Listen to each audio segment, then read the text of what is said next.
అందరికీ నమస్కారం. శ్రీ శ్రీ శ్రీ ఆచార్య ప్రబోధానంద యోగీశ్వరుల వారికి, జగద్గురువైన శ్రీకృష్ణ భగవంతునికి నమస్కరించుకుంటూ ఈరోజు త్రైత సిద్ధాంత భగవద్గీతలోని 9, 10 శ్లోకముల గురించి తెలుసుకుందాం. ఈ త్రైత సిద్ధాంత భగవద్గీతలో 3 ఆత్మల వివరం సంపూర్ణముగా స్వామివారు తెలియచేశారు. ఈ 3 ఆత్మల వివరం తెలియందే సంపూర్ణ జ్ఞానము అవదు. కాబట్టి జీవాత్మ, ఆత్మ, పరమాత్మ గురించి ఈ 2 శ్లోకములో వివరించి తెలియచేశారు.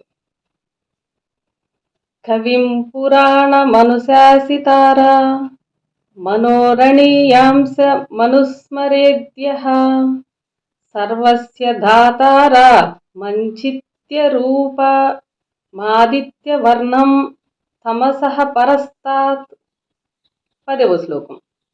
ప్రయాణకాలే మనసాచలేన భక్త్యా యుక్తో యోగ బలేన చైవ బ్రువర్మధ్యే ప్రణమావేశ్య సమ్యక్ సతం పరం పురుషముపైతి దివ్యం. ఈ శ్లోకము జీవాత్మ, ఆత్మ, పరమాత్మ గురించి తెలియచేశారు. భావము: సర్వదర్శి పురాణుడు, జగత్తును శాసించువాడు, సూక్ష్మములకు సూక్ష్మమైనవాడు, సర్వస్వమును రక్షించువాడు, చింతచేత తెలియనివాడు, ప్రకాశము కలిగినవాడు, అజ్ఞానము కంటే వేరైన వాడునైన పరమాత్మను పొందుకోరువాడు మరణ సమయములో యోగ బలము చేత మనస్సును కనుబొమ్మల మధ్యలో నిలుపగలిగి ప్రాణవాయువును స్థిరపరిచిన వాడై పరమాత్మలో చేరగలుగును. వివరము: చేరవలసినది పరమాత్మలోనికి, దృష్టిని సారించవలసినది ఆత్మ మీదకి. చేరవలసినది పరమాత్మ మీదకి, దృష్టిని పెట్టవలసినది ఆత్మ మీదకి. చేరవలసిన వాడు జీవాత్మ, ప్రయాణికుడు జీవాత్మ, దారి ఆత్మ, గమ్యము పరమాత్మ. ప్రయాణికునికి ముందు గమ్యము తెలియాలి. ఏ ఊరికి పోవాలో, ఆ ఊరు ఎట్టిదో కొంత ఇతరుల ద్వారా తెలిసిన తర్వాత ఆ ఊరికి పోవు దారేదో తెలుసుకొని దాని వెంట ప్రయాణించిన గమ్యము చేరవచ్చును. అలాగే గమ్యమైన మోక్షమును గురించి భగవంతుడు మనకు కొంత తెలియచేశాడు. మోక్షమనగా ఒక ప్రదేశము గాని ఒక లోకము గాని కాదు. మోక్షమనగా ఒక ప్రదేశము గాని ఒక లోకము గాని కాదు. మోక్షమనగా విడుదల అని అర్థము. జనన మరణములను కలిగించు కర్మ నుండి బయటపడటమే మోక్షము. అలా కర్మ నుండి మోక్షము పొందిన వాడేమగునను అనగా అలా కర్మ నుండి మోక్షము పొందిన వాడేమగునను అనగా సర్వదర్శిగా మారి సర్వ ప్రపంచమును చూడగలుగును. ఒక శరీరములో ఉన్నప్పుడు తన ముందు ఉన్న దానిని మాత్రము చూడగలుగువాడు మోక్షము పొందిన తరువాత సర్వమును చూడగలుగుట ఎంత గొప్పో ఆలోచించండి. అంతేకాక పూర్వము నుండి ఉండువాడై ఆది నుండి ఉన్నవన్నీ తెలియగలడు. మనిషిగా ఉన్నప్పుడు మన జీవితం కూడా పూర్తి జ్ఞప్తి లేని మనము సనాతన కాలము నుండి తెలిసిన వారమగుట గొప్ప కాదా? జన్మతో ఉన్నప్పుడు మన కొడుకులు కూడా మన మాట వినరు. వారిని శాసించి చెప్పలేము. జన్మ లేక మోక్షము పొందినప్పుడు సర్వ జగత్తును శాసించి నడిపించు అధికారము కలిగి ఉండును. ఇంటిలోని వారిని కూడా శాసించలేని వాడు జగత్తుకే శాసనకర్త అవుట గొప్ప కాదా? సామాన్య జీవరాశిగా ఉన్నప్పుడు స్థూలమును తప్ప సూక్ష్మమును తెలియనివాడు సూక్ష్మములకు సూక్ష్మముగా మారిపోవుట ఎంత గొప్పనో ఆశ్చర్యము కాదా? శరీరముతో ఉన్న మనము అందరి దృష్టికి కనిపించుచున్నాము. మోక్షమునకు పోయిన తరువాత ఎవరి మనోదృష్టికి కూడా కనిపించమంటే ఆ గమ్యము ఎంత గొప్పదో ఆలోచించండి. ఇప్పుడు ఏ ప్రకాశము లేని మనము విడుదలతో కోటి సూర్య ప్రకాశవంతుల మొగుట గొప్ప స్థాయిని పొందటము కాదా? అట్టి స్థితిని పొందుకోరువాడు మరణ సమయంలో తన మనస్సును ఇతర విషయముల మీదకి పోకుండా చేసి కనుబొమ్మల మధ్య స్థానమున తల మధ్య భాగములో మనోదృష్టిని నిలిపి అక్కడనున్నదేదో చూస్తున్నప్పుడు మనోనిలకడ కలుగుట చేత ముక్కు రంధ్రముల్లోని ప్రాణవాయువు కూడా సంచరించక నిలిచిపోవును. భ్రూమధ్య స్థానములో ధ్యాస కలిగి అక్కడి ఆత్మను చూచువాడు బయట విషయములను మరిచి తన పూర్తి ధ్యాస తల మధ్య కేంద్రములో నుంచగా శ్వాస తనంతట తానే నిలిచిపోవును. అలా జీవుడు ఎరుక కలిగి ఉన్నప్పుడు శ్వాస నిలిచిపోవటము యోగులకు మాత్రమే సాధ్యమగునది. మిగతా వారికి మరణము మరుపులో జరుగుచున్నది. ఎరుకలో మరణము పొందువారు యోగులు మాత్రమే. విజ్ఞానపరముగా అంటే సైన్స్ ప్రకారము చూసిన శరీరమును పెంచునవి, ఆరోగ్యముగా ఉంచునవి, ఆయుష్ను నిర్ణయించునవి, వృద్ధాప్యము కలిగించునవి శరీరములోని గ్రంథులు.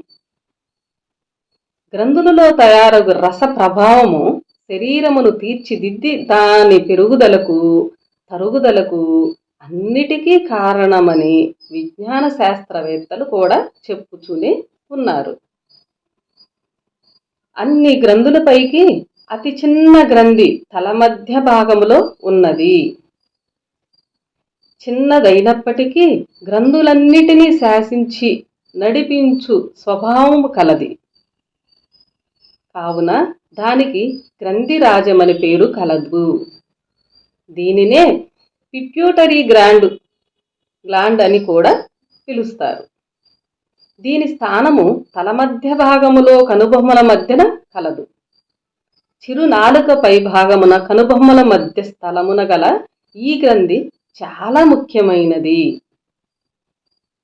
ఇందులో ఏదో అతీతమైన శక్తి ఉండుట వలన ఆ గ్రంథి నుండి కనిపించని కిరణములు అలల రూపముగా శరీరమంతా పాకుచుండును. యోగుల శరీరములో ఆ తరంగముల ప్రభావము మరీ ఎక్కువగా ఉండును. మెదడు మధ్య భాగములో గల ఈ చిన్న గ్రంథి దగ్గర కేంద్రీకృతమైన మనస్సుకు ఆత్మ అనుభవము లభించును. ఆ అనుభవమును మనస్సు ద్వారా జీవుడు అనుభవిస్తుండగా ప్రాణవాయువు ముక్కురంధ్రములలో తనంతట తాను నిలిచిపోవును. ఆ ప్రాణవాయువు సాధారణ మానవుని మరణములో చివరి శ్వాసగా బయటికి పోవును. ఇక్కడ యోగుల మరణములో ఆఖరి శ్వాసగా బయటికి పోక శరీరమునందే నిక్షిప్తమై నిలువగా జీవుడు శరీరములోనే ఆత్మను కలుసుకోగలిగి దాని ద్వారా శరీరములోనే చివరగా పరమాత్మను కూడా కలుసుకోగలుగుచున్నాడు. సాధారణ మానవుని మరణములో ఆ జీవుడు శరీరమును వదిలి ఆత్మతో సహా మరో శరీరమును చేరుచున్నాడు. వానితో పాటు వాని కర్మ గుణములు వేరే శరీరమును ఆశ్రయించుచున్నవి.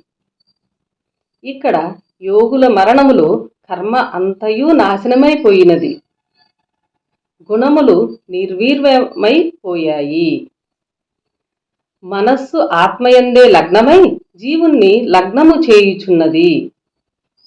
బుద్ధి జీవుని వెంట చివరి వరకు ఉండి మనస్సు బుద్ధి జీవుడు ఏకముగా మారి ఆత్మయందు కలిసి కనిపించకపోయినప్పుడు జీవుడు ఆత్మ రెండూ కలిసి ఒకే పదార్థమైపోయి పరమాత్మలో కలిసిపోవుచున్నవి.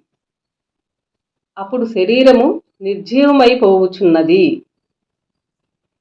ప్రతిరోజు యోగము చేయుచున్నప్పుడు కనుబొమ్మల మధ్యలోనే మనస్సును నిలిపి ఆత్మానుభవమును జీవుడు పొందినప్పుడు శ్వాస కూడా నిలిచిపోవుచున్నది కదా. అప్పుడు శరీరమును వదిలి పరమాత్మలో ఐక్యము కావచ్చును కదా. బ్రహ్మయోగ సమయములో సాధారణముగా మనస్సు నిలిచిపోవటము, ఆత్మ అనుభవము పొందటము, శ్వాస నిలిచిపోవటము జరుగుచున్న పనియే కదా. సాధారణముగా జరుగు పనియే ఒకరోజు మరణమైపోవుటలో ఏదైనా ప్రత్యేకత ఉన్నదా అను ప్రశ్న కొందరికి రావచ్చును. దానికి జవాబు ఇక్కడ ప్రతిసారి యోగము చేసినప్పుడు జరుగు పనియే చివరి మరణములో జరిగినప్పటికీ చాలా ప్రత్యేకతలున్నట్లు మనం గ్రహించవచ్చును. ప్రతి యోగములోనూ ఆత్మను పొందిన, శ్వాస నిలిచిపోయిన, మనోనిలకడ కలిగినప్పటికీ కర్మ అయిపోలేదు. ఇక్కడ కర్మ శేషమున్నది కావున మనస్సు, బుద్ధి, జీవుడు ఒక్క స్వరూపము కాలేదు. మనస్సును అనుభూతిని అందిస్తూ వేరుగా నుండగా, బుద్ధి మనస్సును హెచ్చరించుచు కదలనట్లు చేస్తూ అది అందించు అనుభూతిని జీవునికి అందిస్తుండును. బుద్ధి అందించిన దానిని జీవుడు పొందుచుండగా ఆ అనుభూతిని గురించి బుద్ధి తెలిపి చెప్పుచుండును. ఇట్లు యోగ సమయములో వేరు వేరు పదార్థములుగా వాటి వాటి పనిని అంతర్ముఖముగా నిర్వర్తించు మనస్సు, బుద్ధి, జీవుడు చివరి మరణము సమయములో ఒక్క పదార్థముగా మారిపోవుదురు. అలా మారిన పదార్థము ఆత్మలో కలిసిపోవుచున్నది. యోగ సమయములో ఆత్మ, జీవాత్మ వేరు వేరుగా ఉండి ఆత్మను జీవాత్మ అనుభవించుచుండగా, చివరి సమయములో మనోబుద్ధి జీవుడు కలిసిన జీవ పదార్థము ఆత్మతో కలిసి ప్రత్యేకమైన ఆత్మగా మారిపోవును. అంతవరకు శరీరములో పరమాత్మ, ఆత్మ వేరువేరుగా ఉండగా,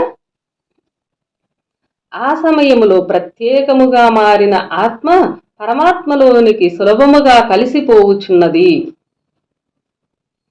అంతవరకు పరమాత్మతో కలియుటకు వీలు కాని ఆత్మ జీవముతో కలిసిన ఆత్మగా ప్రత్యేకత కలిగి పరమాత్మలో ఐక్యమగుటకు సామర్థ్యము పొంది శరీరమందే కలిసిపోవుచున్నది. ఈ విధముగా శరీరములోనున్న జీవాత్మ పరమాత్మను పొందగలుగుచున్నాడు. ఇది బ్రహ్మయోగుల అంత్యకాలములో శరీరమందే జరుగు పని కాగా, కర్మయోగుల చివరి దశలో మనోబుద్ధులతో అహము కూడా కలిసి జీవునితో ఐక్యమగుచున్నవి.